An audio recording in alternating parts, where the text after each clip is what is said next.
Hello everybody, Geraldine Rose here with a couple of mixed media cards and some mail art for them too. Stick around.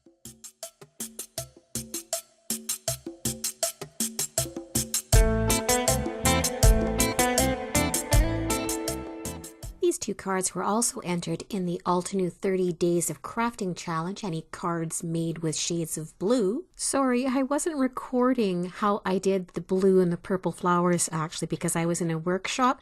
And out of respect for the person running the workshop, I didn't. I will do them again in different tones in my own style in another upcoming video so that you guys will have that. All the rest of this is stuff that I did on my own to augment those cards. As you can see, we started out with some hot foiling. That's the Rustling Leaves press plate.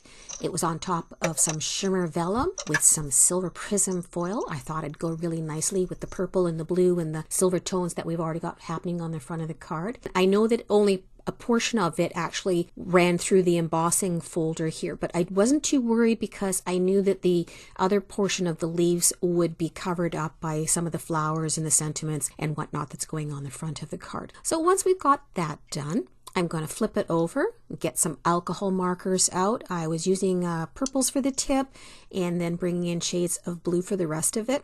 It's a neat effect because the alcohol markers will get the pooling and you can just barely see it when you flip the vellum over to the other side. And so you get that dilute color, but you also get the shimmer from the front. Now this is the Memory Box Lavender Bouquet. I was just using this for fillers in the back. It was the same silver cardstock that I used for the flowers. You tint it with the ink and then you dip it in embossing powder and you just keep doing that over and over and over again. That's how we actually got the flowers on the front as well. So I then ran a panel through the Rows of Squares embossing folder and I got out a pretty much coordinating grid stencil. I used what was left on my blending brushes in the purple and blue tones to get a background stencil layout down, and this is where I'm coming in with the paste, the embossing paste and the shimmer relief paste and some crackle paste. And then I bring in some lunar paste on the top as well too. And these of course are all in those tones again of the blues, the lavenders. The crackle's going to dry clear translucent. The shimmer paste was the burnished platinum, so that would augment the silver that we've got happening. Now this, you don't want to put any of this back in your containers because with mixing that many different types together, of course, they're contaminated. So I just wiped my knife off, and of course you clean your stencil off immediately too. That was the All in Create Lots of Diamonds. So while this paste is still wet, I'm grabbing out some of the Distress glazes, purple and dark navy. I'm sprinkling it over in sections where that paste will actually grab it. Because you've got to do this all really quickly, it's a good idea to have your pots ready, the colors that you're going to be using. If you're using multiple colors, basically once you tap that powder across the top, you're going to ditch it because it's contaminated, it's mixed, unless you actually have a pot where you've got a bunch of mixed stuff that you're going to throw back together. But you tap it from behind and it bounces it all around. I've gently placed that panel aside. While it's drying, I am going to work on the inside of the card. I've got out the Painted Blossoms stamp set, pulled one of the sentiments from there, stamped it down with purple and blue, and then I went back over top with some enchanted gold, and that just adds a little shimmer across the top when you tilt it back and forth. You might have noticed for the custom stamps on the back, I tend to flip that mat up. That's so that I can use the grid to actually get my stamp pretty much in the middle. I'm continuing on with the inside of that dark card. The front has got the halftone stencil, so I used the same on the inside, and I just used what was left over on the brushes to have a really, really light effect in the background with the blue and the purple. You see, you can just barely see it there. So I've got some glue on the back, not too much. I've been putting way too much glue on, an over adhesive, and then my cards end up curling, so I'm trying to use less. You also might have noticed that my current trick is to tap the panel and the card front together on the table to get them lined up straight.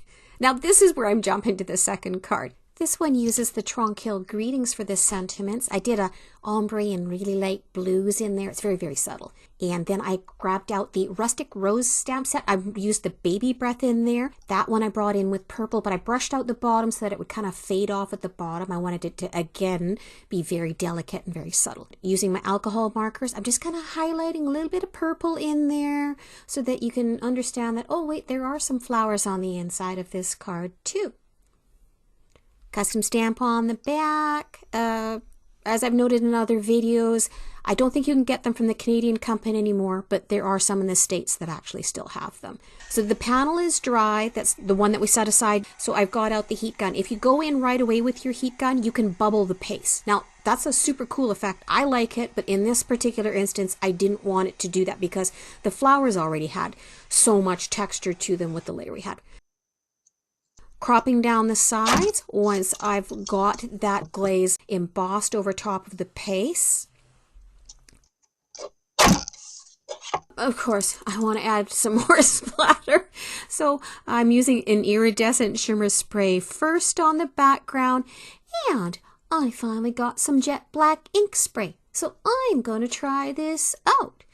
And I think it's going to work better if I actually have a dedicated water pen to it the way that JC does, but big splats are okay. They show up nicely as well. I have some double-sided tape because, as aforementioned, I am an over-adheser, and it's like, okay, what's going to help you battle the glue problem that you've got? So I thought if I tried some of this, and this is the nice 1-inch wide thick stuff.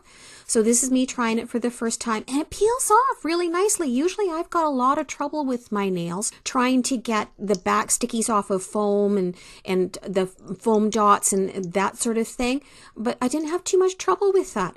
Set that panel down. Now, of course, this will take me minutes, so I edited all that out on where I'm moving the flowers around and, you know, getting the background layer in first, which were the silvers and those lavenders, and putting the darker flowers more to the forefront. I am a little concerned now that I should have as well used some red tape for it, because I had one other card that I sent out that was kind of using the same and it detached. So if you're just using glue, be prepared that it might come apart. For that front panel, the word that we're using is from the Pocket Sentiments set. I stamped it in Versamark. We're dipping it in the white powder first, tapping her off. We're going to heat emboss that. Now, while it's still warm, you can see I've got some pearlescent powder over on the left there. So I'm dipping it in while it's still warm to pick that up, getting it on there. I'm going to emboss that over. So it's going to be double embossed with kind of pearlescent over top of the white. And then I sprayed it with some mica spray as well too. We're setting it into place, and of course making certain it's lined up, because that is the panel that's got all of the squares on it. This card, I like having the front panel done. I like having the insides done. I like doing the envelopes now too. It's like the complete package you're getting here. So we got a really pretty purple one out. I am using the Crafty Friends stamp sets, pulling a bunch of ones from there. I'm dipping them in the Ride the Wave Blue and the Be Grateful, and I'm ombreing them, and I'm double stamping them so they get like a second generation and a third generation, and we're doing it all around the outside edge. And we are going to then come in and frame it a little bit more with doing the blending brush with the blue. And oh my gosh, hey, let's add some splatters. So there's the Distress Spray Stain. That one is Picket Fence. We'll just put a little bit on there with the fan brush. It's just subtle. You can just see it. It kind of soaks in.